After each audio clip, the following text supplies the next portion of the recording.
Hi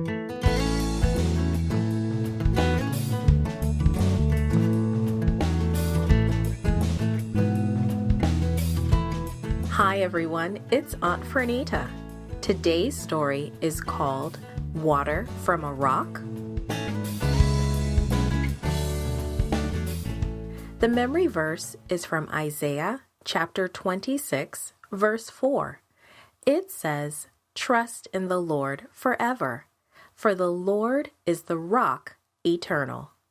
Today's message is we worship God when we trust Him.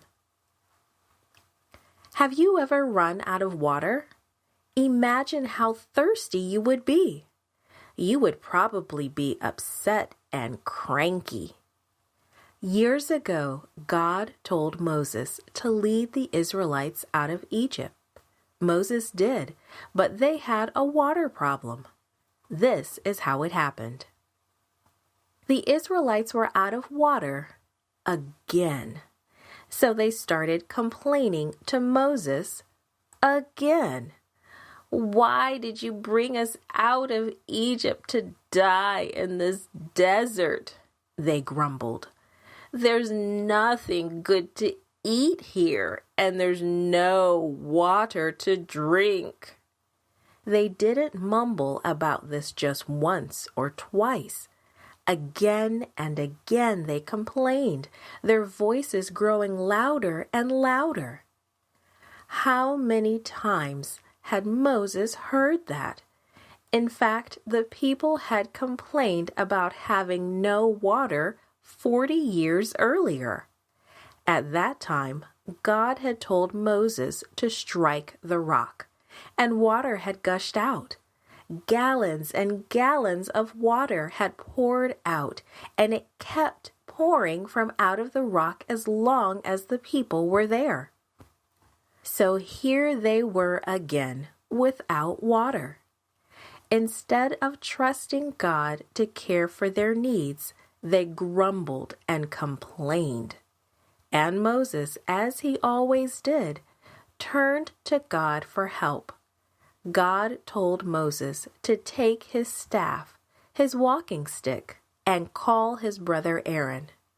They were to gather all the people together. "Speak to the rock before their eyes, and it will pour out its water," God said. Moses had been patient for a long, long time. But after 40 years of listening to the Israelites grumble, he had heard enough. He was angry. He was tired of their grumbling and complaining. Once more, they were showing that they did not trust God. Moses was so irritated that he forgot it was God who had caused all the miracles to happen. God had caused water to flow out of the rock 40 years before.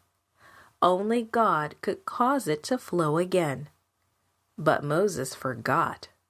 He felt he was the one who could make the water come from the rock. "Listen, you rebels. Must we bring you water out of this rock?" Moses yelled at the people. But he didn't speak to the rock as God has commanded. He raised his arm and hit the rock twice with his staff, and God made the water gush out. Moses may have felt quite pleased with himself for a moment. He'd probably wanted to yell at the people for a long time, and it may have felt good to hit that rock. But Moses had given the impression that the power to make the water flow had come from him and Aaron. So God was dishonored. If Moses had obeyed, it would have reminded the people that although Moses was their leader, he got all his instructions from God. Then God spoke again in his calm, gentle voice. "Moses, Moses, you did not trust me, not even to honor me as holy in the sight of the Israelites." God said, "Because of that, you will not bring this community in the land that I give them." Immediately Moses realized what he had done.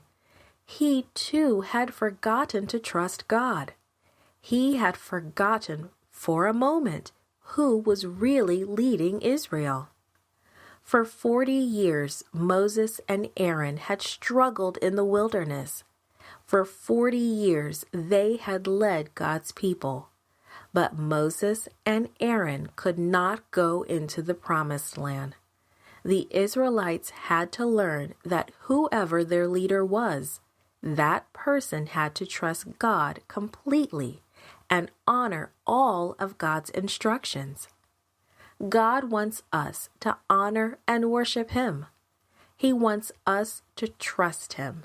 He wants us to know that He will be with us every day.